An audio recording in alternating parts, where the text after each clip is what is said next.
Good morning, friends, and a very warm welcome to our message this morning. Our reading this morning is quite long. I'm not apologizing for that, I'm just informing you. I never apologize for reading long passages in the Bible. It's also probably, or is definitely by far, the most difficult section of Mark's account of the Gospel to unpack. Almost every Bible commentator will agree on that.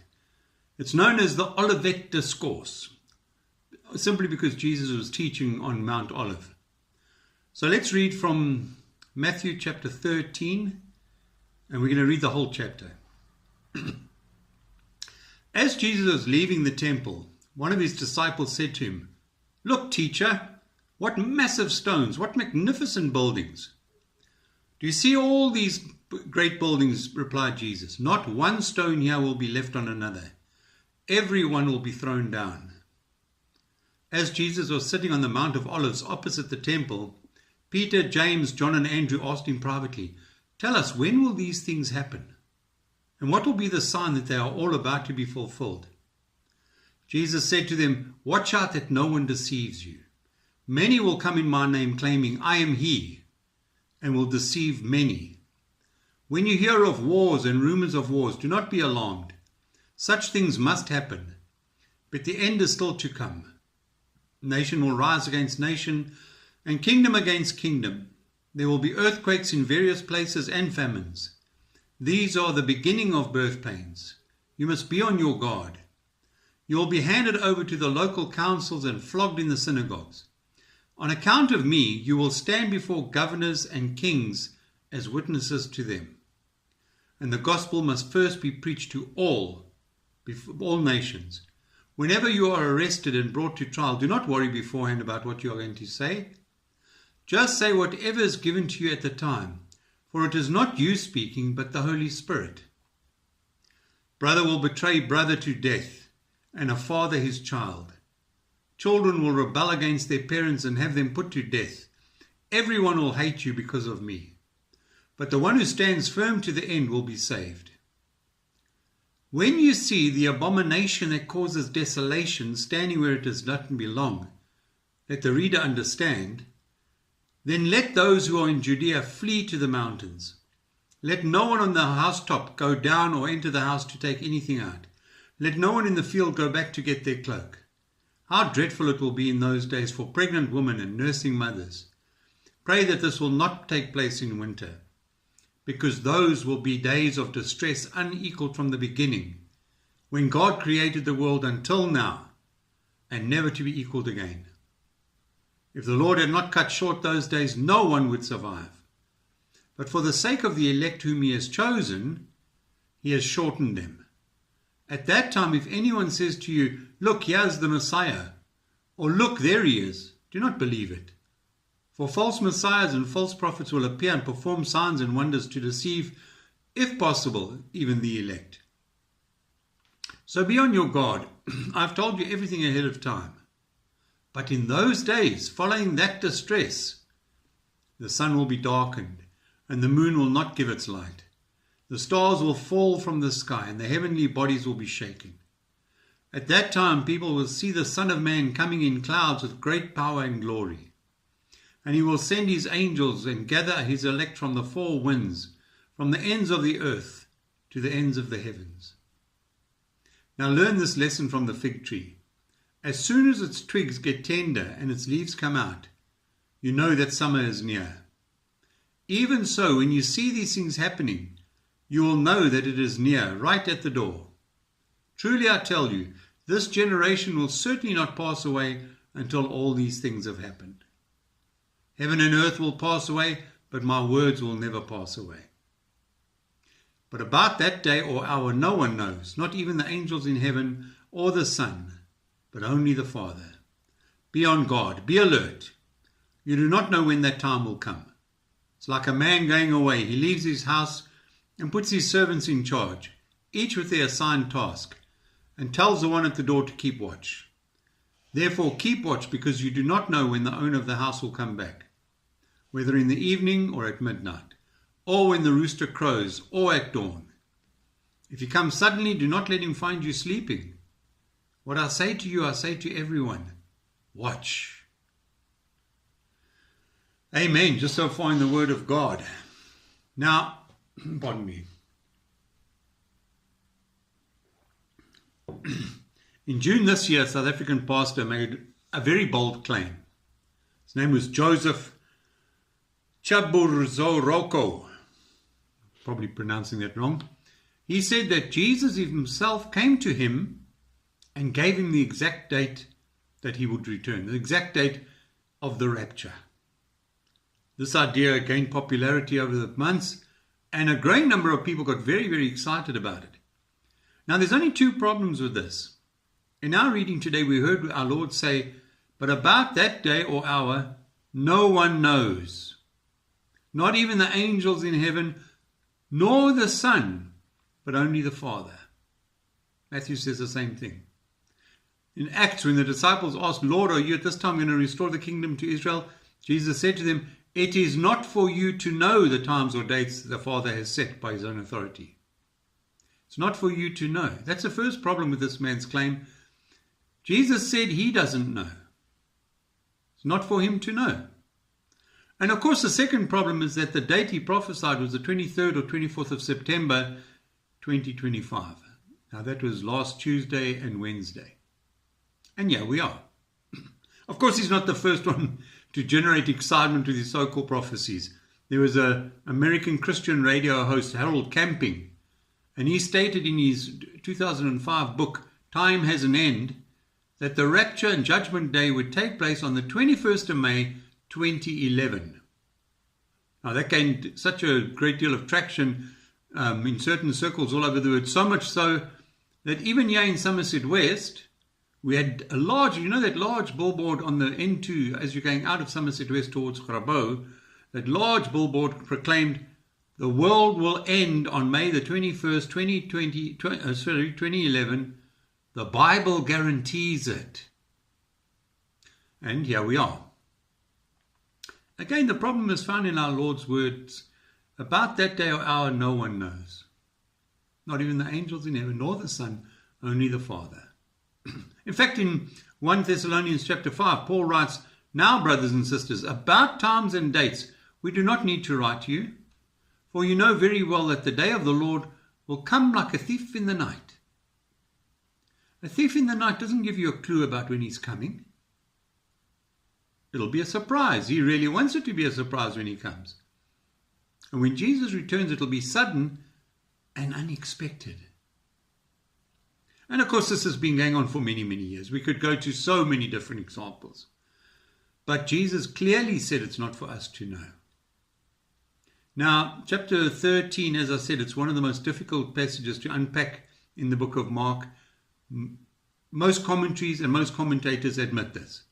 Bible scholars have different opinions about the meaning of different verses, and today my goal is not to unpack every part of this passage. But if we read it carefully, we'll see that there's a bit of a key that helps us, takes us quite a long way forward in understanding. And that is the fact that the disciples asked our Lord two questions, and he answered two questions. That'll help, but it would be very bold of me to suggest that I, of all the Bible scholars that came before me, will be able to tell you this is exactly what everything means here. The whole chapter. I wouldn't try and do that. But it really is an interesting chapter. So let's look at it. Our Lord has spent the last few chapters being confronted by religious leaders, questioning him about various things, trying to trap him, as it says, they're trying to catch him in his words, with absolutely no success whatsoever. And then we saw our Lord challenge them with a question: whose son is the Christ? And of course, they were stumped. And after a long day, Jesus sat down opposite the place where the offerings were being put, the women's chapel, I think it's called. And he taught his disciples a valuable lesson on giving, using the widow's offering as the base of the lesson. And now it's time to leave. Now I want you to remember that the disciples don't know what Jesus knows. They don't know that he's about to be arrested and flogged and beaten and even crucified. They don't know that. Jesus knows that. So we can forgive them, I suppose, if they seem to be in quite high spirits as they leave the temple. And one of them says to Jesus, "Look, teacher, what magnificent stones. What a magnificent building. This is a very normal observation, a normal thing to say, considering that the temple building and the size of some of the stones, the temple was one of the great, most beautiful buildings in the ancient world. The area of the temple filled 1/6 of the whole city of Jerusalem. And the front of the temple was covered in gold. Must have been amazing. Some of the stones were 10 meters long and 4 meters wide. So it's no surprise that one of the disciples made that comment. What magnificent stones, what magnificent buildings. A very touristy thing to say, I guess you could put it like that. I imagine most people commented on the temple, even when they'd seen it many times before. Remember, Jesus and his disciples had been away for quite a long time, and they're only recently back in town. So it's a very normal comment. But what must have been a big surprise was our Lord's answer. Do you see all these great buildings? Not one stone here will be left on another. Every one will be thrown down. That wasn't what they expected to hear. And surely that wasn't what they wanted to hear. Their temple would be destroyed. And that's exactly what happened. In 70 AD, the Romans destroyed Jerusalem and the temple. And the temple has never been rebuilt. Okay, so it's about 2 kilometers from the temple to the Mount of Olives where Jesus sat down. And for 2 kilometers, the disciples must have been pondering the words of our Lord. When Jesus is sitting on the Mount of Olives opposite the temple, Peter, James, John and Andrew come to him privately and they ask, "Tell us, when will these things happen? And what will be the sign that they are about to be fulfilled?" 2 questions here. When will these things happen? And how will we know they're about to happen? What will be the signs that they're about to be fulfilled? Now, I must just add here, then, when Christians are doing an eschatological study, a study at the end time of the end times, we usually almost always go to Matthew's account of the story in Matthew 24. And Matthew records the disciples as asking the question like this: "Tell us, when will this happen? And what will be the sign of your coming and the end of the age?" Now, when we study our Lord's answer here in Mark, it makes more sense to ask a question like it because some of the answer can only speak of what will happen before the return of Christ. Listen to this in verses 24-26, where Jesus says, "But in those days, following that distress, following the things I've spoken to you about, the sun will be darkened and the moon will not give its light. The stars will fall from the sky and the heavenly bodies will be shaken. At that time, people will see the Son of Man coming in clouds with great power and glory." So our Lord is actually answering the question, tell us, when will this happen and what will be the sign of your coming and the end of the age? And he gives the answer, his answer is twofold. The things he speaks about would be fulfilled before the destruction of Jerusalem and the temple, and most of them would continue to be fulfilled throughout the church era, even today. But it's interesting to note, our Lord is not actually answering their question, is he? Not completely anyway. He's not telling them when. They ask when and what will be the sign. Jesus says, watch out, be on your guard, be alert. What I say to you, I say to everyone, watch. All of these statements are found in that answer that we read this morning. Now, we will get to the most important, what I consider to be the most important part of the answer in a moment, the last part. But let's just look at the things that would happen before the fall of Jerusalem, before the great temple building with all the mighty stones would be destroyed. Firstly, Jesus says, many will come and say, "I am the Christ." And his simple message is, don't believe them. And that did happen before the fall of Jerusalem. And it's happened many times since then. You just have to go and Google it. You'll find many men that have claimed to be the Christ. As Jesus said, don't believe them. Secondly, Jesus said there would be wars and rumors of wars. Now that was true. There was war before the fall of Jerusalem. And it's been true ever since. A study was done once that claimed that in the whole of recorded history since the fall of Jerusalem, or since the time of Jesus, that in 2,000 years, there's only been something like 230 years without a war. Well, that's even doubtful. That's recorded history. I suspect that there hasn't been a single year without some war somewhere on the planet since then. So what our Lord said there, absolutely true, has been fulfilled before the fall of Jerusalem and is continually being fulfilled even now, before his coming again. Third, our Lord said there would be earthquakes and famine in various places. Now Luke records this happening during the reign of Claudius in Acts 11:28. And again, history records this happening constantly ever since. So once again, it was fulfilled before the fall of Jerusalem and the temple, and it's being fulfilled before the return of our Lord. In fact, pretty much everything from verse 5 all the way to verse 23 would take place before the destruction of Jerusalem and the temple, and many of them would continue to take place up until today. Our Lord warned the disciples they would be persecuted, and they were, before the destruction of Jerusalem and after. And the hatred and the persecution of the church has continued until today. It's going on right now.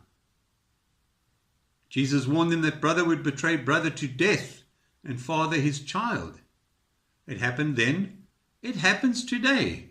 If you go to countries that are close to Christianity, you will find Christians being betrayed by their own families to the authorities, to death. Pardon me. If you read through publications like Voice of the Martyrs, you'll find many stories of, in particular, Muslim converts to Christianity being reported to the authorities and killed for our faith. Not only Muslims, of course, many others. And then our Lord concludes with this warning. All men will hate you because of me, but the one who stands firm to the end will be saved. We would much rather not hear sermons on such verses. All men will hate you because of me.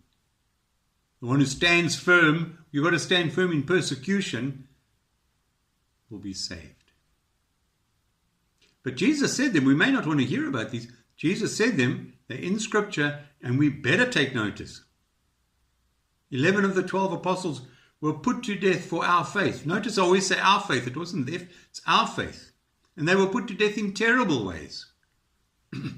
Of all of them, only John actually died as an old man of natural causes, but he suffered in his life for the word of God and the testimony of Jesus.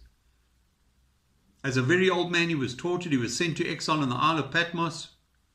But all of them stood firm to the end. Our church history is full of stories of the saints that were persecuted and killed for our faith.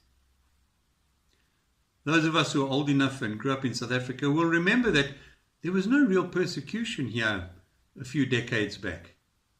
In fact, it would even be an advantage to be a Christian. Maybe if you're filling in an application for a job, it would put their religion. And if you could put down something, it was an advantage. If you put unbeliever, you may not even get the job. It was like that in those days. But things are changing. And they're changing fast. Here and around the world, many of us have experienced some form of persecution. Perhaps not like somebody in a closed country, but we've experienced perhaps mockery and contempt, and even some hatred for our faith. I know that in the prison ministry, the spiritual workers there, we've received death threats, but it's not something to worry about simply because we are protected by the people there. But there is that going on. And I'm sure many of you listening to this have experienced persecution because of our faith. And it's that change. It's started. What it is now is not really heavy persecution, but it's going to get worse. And there's no reason to think it won't get much worse. All men will hate you because of me. Now, why should we think that of the whole of the church growth over the whole of the planet over the last 2,000 years and counting, why do we think that we should be spared that hatred? In fact, I would go as far as to say, and you may not like to hear this, but if you have never experienced any conflict at all in your life because you're a Christian, maybe you should examine the way you are living. Are you living as a clandestine Christian? Are you a secret agent Christian? Because Jesus said all men will hate you because of me. And then he says, but the one who stands firm until the end will be saved. Now, some godly Bible-believing Christians interpret this to mean that if we deliberately abandon our faith, we'll lose our salvation. Other godly Bible-believing Christians believe that if a person abandons their faith, they were never truly saved to begin with. I'm in that camp, by the way. The reason that I mention both is because both camps include really great men and women of God. And both can argue their point from Scripture. The New Testament is very clear, because the lesson here is not that. We're not going to go into that today, because the lesson here is that the teaching of the New Testament is stand firm to the end. Again and again and again. 1 Corinthians 16:13. Be on your guard, stand firm in the faith, be courageous, be strong, do everything in love. We talk about the full armor of God in Ephesians chapter 6. How does Paul introduce the full armor of God? He says, stand firm then. How? With the belt of truth buckled around your waist, with the breastplate of righteousness in place, and with your feet fitted with the readiness that comes from the gospel of peace. In addition to all this, take up the shield of faith, with which you can extinguish all the flaming arrows of the evil one. Take the helmet of salvation and the sword of the Spirit, which is the word of God. In fact, there he's telling us how to stand firm in our faith. Truth, righteousness, the readiness to carry the gospel, faith, salvation, and of course the sword of the Spirit, which is the word of God, the Bible. When you see the abomination that causes desolation standing where it does not belong, let the reader understand. Then let those who are in Judea flee to the mountains. The abomination that causes desolation is a reference to the book of Daniel. 3 times in the book of Daniel he speaks about this abomination that causes desolation. Now that was fulfilled twice already and will be fulfilled again before the return of our Lord. 3 times in Daniel he speaks about it, and 3 times it will happen. This was also fulfilled before the destruction of the temple, and it points to the end times. Daniel's prophecy was fulfilled in 168 BC, before Christ, when Antiochus Epiphanes erected a pagan altar to Zeus on the altar in the temple. But it was fulfilled again in AD 70 when the temple was completely destroyed. That's what our Lord is talking about here. And it will be fulfilled for a 3rd time before our Lord's return, when the man of lawlessness comes. 2 Thessalonians 2:4. He will oppose and will exalt himself over everything that is called God or is worshipped, so that he sets himself up in God's temple, proclaiming himself to be God. That is the abomination that causes desolation that is still to come. So Peter, James, John and Andrew ask Jesus, when will it be and how will we know it's coming? Jesus doesn't give them a date or a time. He says, watch out. He warns them times are going to get very difficult. Stand firm. And then we get to the final part. To me, this is the most important lesson in the whole passage. First of all, the encouragement. Jesus is coming back. And there where you're sitting listening to this, you can say amen to that. Jesus is coming back. We read at that time people will see the Son of Man coming in the clouds with great power and glory, and he will send his angels and gather his elect from the 4 winds, from the ends of the earth to the ends of the heaven. There will be suffering, there will be persecution, but stand firm in our Lord, and he will return. And we will see him coming in clouds with great power and glory. That's a great encouragement to us. When will this happen? Let's have a look again what our Lord says. About that day or hour, no one knows. Not even the angels in heaven, nor the Son, only the Father.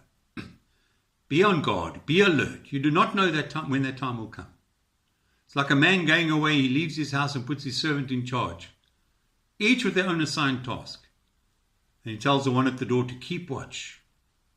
Therefore, keep watch, because you do not know when the owner of the house will come back, whether in the evening or at midnight or when the rooster crows or at dawn.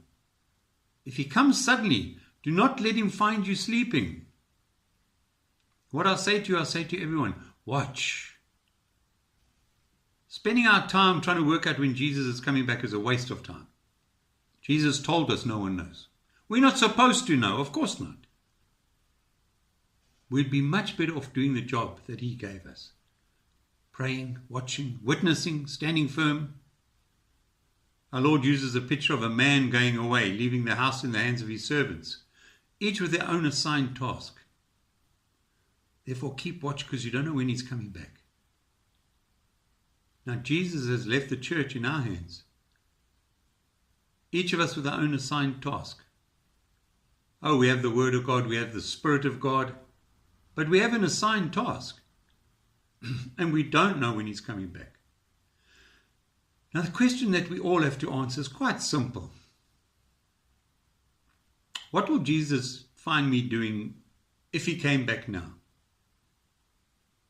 I once heard a preacher ask a question like this. If Jesus knocked on your door tonight and you opened the door, would you be able to say, Lord, welcome, come on in? Or would you have to say, ooh, Lord, I wasn't expecting you. Could you give me a few minutes? I just need to quickly sort out a few things, just clean up a little bit here. I once heard a man, Stephen Bradley, Bishop Bradley, was 91 when he preached this, and he said every morning when he gets up, man of 91, he goes to the window, opens the curtains, looks outside, and he says, maybe today, Lord? We must be expecting the return of our Lord, but not trying to work out when, just to be ready, that he won't find us sleeping when he comes back. Now, of course, many Christians and many people have died since Jesus said these words. Many people. And we may as well. We may be gone before Jesus comes back. But the same applies. People die unexpectedly. Most people die unexpectedly. Now, if you were to die today, how would your account look? How would your life look? Would you be proud to present your life to Jesus? Are you ready for his return? Are you ready to face Jesus? It's the same thing whether we die today and go to, or he comes to fetch us, or whether he comes back on the clouds in power and glory. Scriptures say that he'll come and fetch us to take us to be with him where he is. Will he be pleased when you come to him? Am I busy with the work God gave me to do? Matthew Henry says this, and I'm going to end with this. Our great care must be that whenever our Lord comes, he may not find us secure, indulging in ease and sloth, mindless of our work and duty. He says to all, watch that you may be found in peace, without spot and blameless. And again, we can all say, Amen. Let's bow our heads and our hearts. Oh Lord, we thank you for this message. I pray that you will stir our hearts to study this closer, Lord, to have a look at others, but not to find out when you're coming back. Oh Lord, we need to be aware of these things so that we are motivated, disciplined to be ready for your return. That we are living our lives in a manner that would honor you, that would please you. Once again, Lord, I say, help us to live lives that we can say like the Apostle Paul, for me to live as Christ. Oh Lord, we can even add, and to die as gain. So Lord, I just pray that you will stir our hearts and use this passage once again, Lord, to bring us to desire holiness more than pleasure.